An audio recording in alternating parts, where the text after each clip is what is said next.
Шолу кибетләрендә якынча 2,5%-ка корабыдай һәм дөге ярмасына бәя төште. Тулай алганда бәяләр үзгәрешсез. Атна дәвамында эпи һәм күмәч ризыкларына, он һәм сөт продуктларына, казылык һәм иткә бәяләр тутырыклы булды. Май айында Шолу моны шәһәрләргә теләктәшлек программасы кысаларында 6 проект тәкъдим итәчәк. Аларның гомуми суммасы 30 миллиард сум. Проектларны тормышка ашыру шәһәрдә 8 меңнән артык эш урыны булдырырга ярдәм итәчәк. Исегезгә төшерәм, Шолу моны шәһәрләр исемлегендә 3нче категориядан 1нчегә күчерелде. 25 апрель шәһәр күләмендә хәтер көне дип игълан ителде. Шолуның барлык зиратларында да өмәләр узды. Шәһәрдәшләр тупы бутакларын кисте, мәйданны чүп-чардан арындырды. Җыештыруда эре оешма вәкилләре дә катнашты.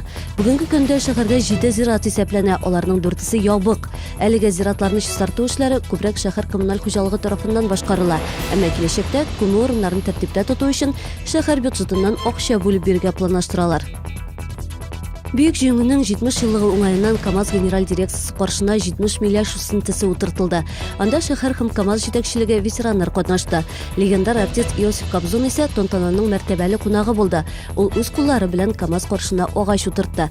Бирдә үк велоузышка старт бирде. Соңыннан исә орган залында ветераннар хөрмәтенә зур концерт куйды.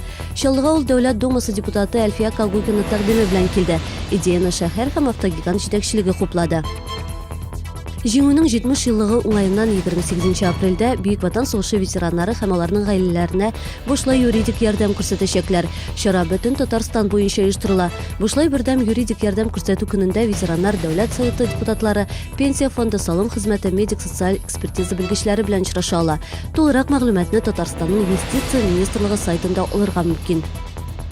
Бу һәм башка хәбәрләр турында тулырак яңалыкларның кичке чыгарылышында. Бүген ул 19 сәгать 30 минутта эфирга чыга.